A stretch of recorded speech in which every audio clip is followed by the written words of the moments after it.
तो आज सुबह सुबह मैं अपने बाइक पे बैठ के दूध और बिस्कुट लेने के लिए मार्केट जा रहा था, लेकिन मेन रोड के चौराहे के पास मुझे एक बाइक का शोरूम दिखाई दिया जो कि शायद से नया नया ओपन हुआ था। अब मैंने सोचा क्यों ना बाइक के शोरूम को थोड़ा सा चेक कर लिया जाए, इसलिए मैं अपनी गाड़ी को साइड में पार्क कर देता हूँ और अपनी बाइक से उतर के शोरूम की तरफ जाने लगता हूँ। लेकिन ये शोरूम देख के मैं थोड़ा सा हैरान हो गया था, क्योंकि इस शोरूम में रॉयल एनफील्ड की काफी सारी बाइक्स अवेलेबल थी। और भी ज्यादा हैरानी मुझे इस बात की होती है क्योंकि मैनेजिंग काउंटर पे मुझे कोई ऐसा दिखाई देता है जिसको मैं बहुत अच्छे से जानता था। तो इसलिए मैं फटाफट उस बंदे के पास जाता हूँ और उसे बोलने लगता हूँ, अरे सुलेमान भाई तुम यहाँ पे क्या कर रहे हो? अरे मूसा तू कैसा है रे? भाई मेरा तो सब कुछ बढ़िया चल रहा है, लेकिन तू इस शोरूम में क्या कर रहा है? तो ये बात सुनने के बाद सुलेमान बोलने लगता है, अरे भाई ये शोरूम मेरा ही है। क्या बात कर रहा है? ये शोरूम सच में तेरा है? हाँ ना भाई, वो हमारे दादा की 50 एकड़ जमीन बिकी थी ना, तो उसमें से मुझे भी अच्छा खासा हिस्सा आया था। मैंने सारे पैसों को इन्वेस्ट तो कर दिया, लेकिन उसमें से 50 लाख रुपए अलग से निकाल के बाइक का शोरूम डाल दिया। फिलहाल तो अभी मैं क्लासिक 350 ही बेच रहा हूँ, लेकिन अगर डिमांड आई तो हम बाकी सारे मॉडल्स को भी लेके आएंगे। ये सुन के मैं उसे बोलने लगता हूँ कि कांग्रेचुलेशंस मेरे भाई, मुझे जरा अपने शोरूम का टूर नहीं कराओगे? अरे क्यों नहीं भाई, बिल्कुल आजा मेरे साथ। तो ये देख भाई, रॉयल एनफील्ड के सारे मॉडल्स जो मैं सेल कर रहा हूँ। हमारे पास है गन ग्रे,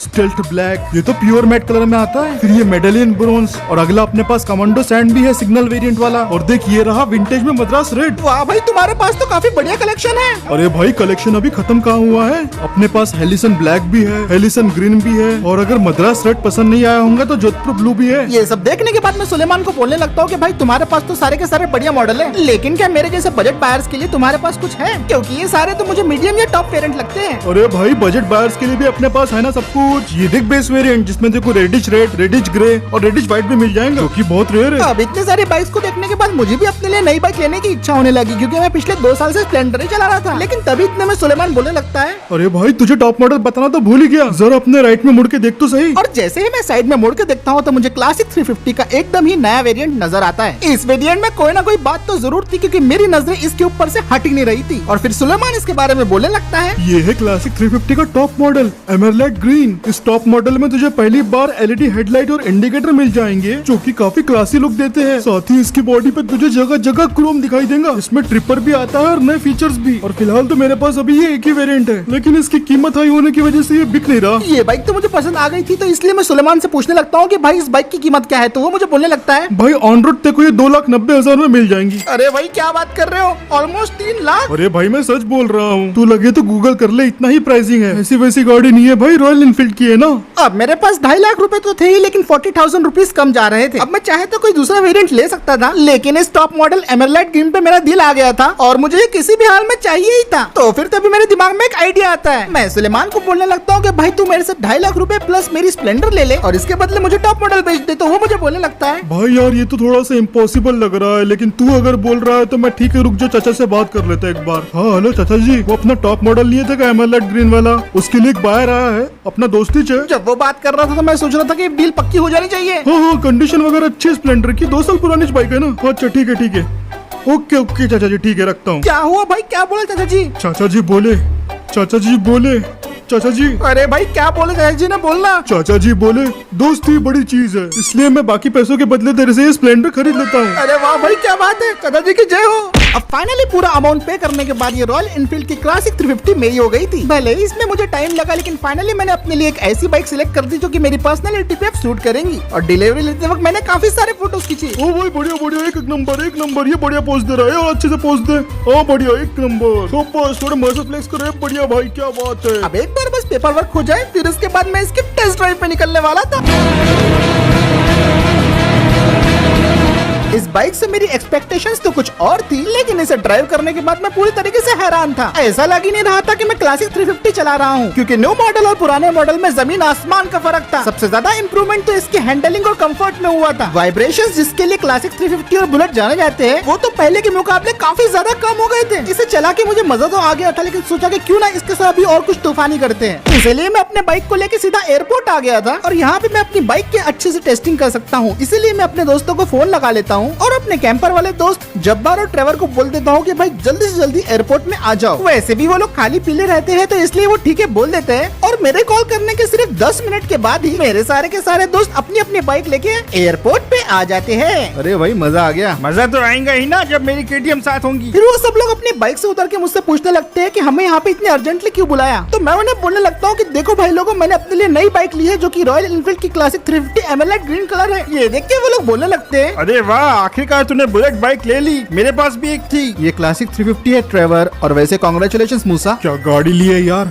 अब मैं भी अपनी पल्सर को बेच के देखना कुछ न कुछ अच्छी उठा के लाऊंगा, शायद से हंटर। अरे शुक्रिया दोस्तों। अब क्या तुम इसके टेस्ट ड्राइव करना चाहोगे? टेस्ट ड्राइव तो नहीं, लेकिन इसका टेस्ट हम जरूर करना चाहेंगे। हाँ, आखिर मालूम तो पड़े कि तुम्हारी बाइक में कितना दम है। ये भाई भाई भाई भाई एक बार मेरे साथ रेस कर लेना ना। देखो मालूम है कि मैंने अपनी पल्सर से एक बार बुलेट को हराया था। तो ठीक है दोस्तों, चलो अपनी क्लासिक 350 का टेस्ट शुरू करते हैं। अब क्लासिक 350 का पहला टेस्ट शुरू होने जा रहा था, जिसमें मैं और मेरा दोस्त रेस करने वाले थे। और जो भी फिनिश लाइन को पहले क्रॉस करेगा जीत उसी की होगी। तो दोस्तों तुम दोनों तैयार हो ना? मैं तो पूरी तरीके से तैयार हूँ, और मूसा मुझसे बच के रहना क्योंकि मैंने बुलेट को पहले भी हरा चुका हूँ। हाँ, हराया हूँगा, लेकिन ये बुलेट और वो बुलेट में जमीन आसमान का फर्क है। और अब क्लासिक और पल्सर की रेस शुरू हो गई थी, और जैसा कि मैंने एक्सपेक्ट किया था, पल्सर ने काफी तेजी से पिकअप पकड़ लिया था। इस बार भी मैं जीतूंगा, या फुल पावर। पल्सर भले ही फिलहाल अभी रेस में डोमिनेट कर रही थी, लेकिन मुझे इस बात का अंदाजा जरूर था कि मेरी ये नई वाली क्लासिक 350 लंबी रेस का घोड़ा है। और आधा रेस का डिस्टेंस पार होने के बाद मेरी क्लासिक 350 ने अपना जादू दिखाना शुरू कर दिया। अब मेरी बाइक तेजी से पल्सर को कैचअप कर रही थी, और देखते ही देखते हम दोनों बराबरी की टक्कर में थे। लेकिन मेरा कैंपर वाला दोस्त भी इतने आसानी से हार नहीं मानने वाला था। अरे मूसा तो इतने आसानी से आगे नहीं निकल सकता। लेकिन यही उसकी गलतफहमी थी। 5th गियर में जाते ही मैंने फटाफट पल्सर को ओवरटेक कर दिया, और आखिरी मौके पे उसे पीछे करके मैंने फिनिश लाइन को क्रॉस कर लिया। मेरी क्लासिक ने पल्सर 220 को हरा तो दिया था, लेकिन टक्कर काटेगी थी। और भाई रेस करके मजा आया। अरे बहुत आया रे, मैं तो एक बार फिर से करना चाहूंगा। जरूर करेंगे, लेकिन अभी बारी है अगले चैलेंज की। तो दोस्तों अगला चैलेंज होने वाला है tug of war. Tug of war में शामिल होने वाली है जब्बार की हायाबुसा वर्सेस मूसा की क्लासिक 350। अरे भाई, हायाबुसा 1000 सीसी की है, मैं तो इसके सामने वैसे ही हार जाऊंगा। फिक्र मत करो मूसा, मैं अपनी गाड़ी को लिमिटेड आरपीएम पिच रखूंगा, और वैसे भी ये सिर्फ मजे के लिए है, इसको इतना सीरियस मत लेना। अगर ऐसी ही बात है तो ठीक है, लेकिन चीटिंग मत करना। हायाबुसा वर्सेस क्लासिक, अब तो लोग कमेंट में गालियां देंगे। तो फिर चलो टग ऑफ वॉर को शुरू करते हैं। अब जब्बार और मैंने अपनी क्लासिक 350 और हायाबुसा को एक रोप से बांध दिया था, और हम दोनों टग ऑफ वॉर करने के लिए एकदम तैयार थे। हे मूसा, हायाबुसा की पावर देख के घबराना मत। हाँ, ध्यान से सुनो, टग ऑफ वॉर का विनर वही होगा जो अपने अपोनेंट की गाड़ी को खींच के इस लाइन के पार करवा दे।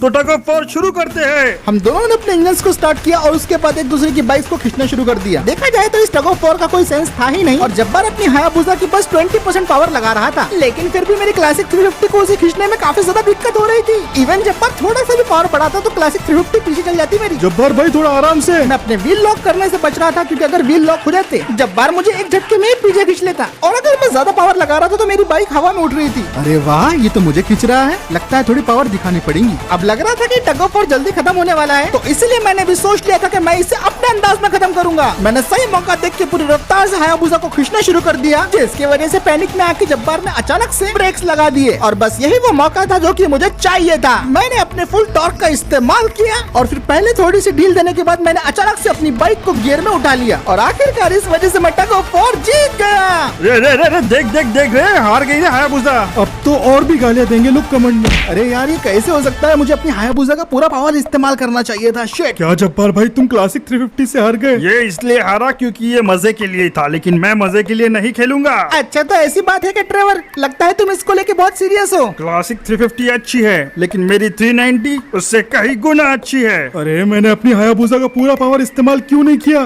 तुम इस पे रहम मत करना। बिल्कुल नहीं करूंगा, क्योंकि अगला राउंड रहम करने लायक है ही नहीं। अगले राउंड में चाहिए स्किल। और वो कौन सा राउंड है भाई? अब अगला राउंड जो होने वाला था मैंने सोचा नहीं था। और इसे पार करना हर किसी के बस की बात नहीं। सबसे पहले इस रैम से लगानी है छलांग, लकड़ी के गट्ठों को पार करते हुए। फिर सारी बैरिकेड्स को तोड़ने के बाद तुम्हें ये कोन्स को पार करना होगा, और फिर टायर्स को पार करके तुम फिनिश लाइन में पहुंचोगे। और एक बात ध्यान रखना, और जो सबसे कम वक्त में फिनिश लाइन क्रॉस करेगा वही विजेता होगा। इतना बोल के ट्रेवर अपने बाइक पे बैठ के उसे स्टार्ट कर देता है, और फिर उसके बाद जब्बार 3, 2, 1 और इसके बाद चैलेंज शुरू हो गया था। ट्रेवर ने पूरी रफ्तार से अपनी बाइक को लॉन्च करा और बड़ी आसानी से रैंप को जंप करके लकड़ी के गट्ठों को क्रॉस कर लिया। अब बारी आई थी इन बैरिकेड्स को तोड़ने की, जो ट्रेवर अपनी बाइक से बड़ी आसानी से कर रहा था। ट्रेवर ने देखते ही देखते सारे बैरिकेड्स तोड़ दिए थे, लेकिन अचानक इस वजह से बाइक का इंजन बंद हो गया था। इंजन तो फिर से चालू हो गया, लेकिन इसकी वजह से ट्रेवर का थोड़ा सा टाइम चला गया। फिर इसके बाद ट्रेवर ने बीच का रास्ता लेते हुए बड़ी आसानी से एक एक करके कोन्स को पार करने लगा। कोन्स तो ट्रेवर से ऑलमोस्ट पार हो ही गए थे, लेकिन सामने टायर्स थे। लेकिन मानना पड़ेगा ट्रेवर ने एक भी बार अपनी गाड़ी का बैलेंस बिगड़ाया नहीं और बड़ी स्ट्रेटेजी से ट्रेवर ने सारे के सारे टायर्स को क्रॉस कर लिया। और जब 2 मिनट 28 सेकंड बाकी थे तब ट्रेवर ने फिनिश लाइन को क्रॉस कर लिया। देखा बेटा,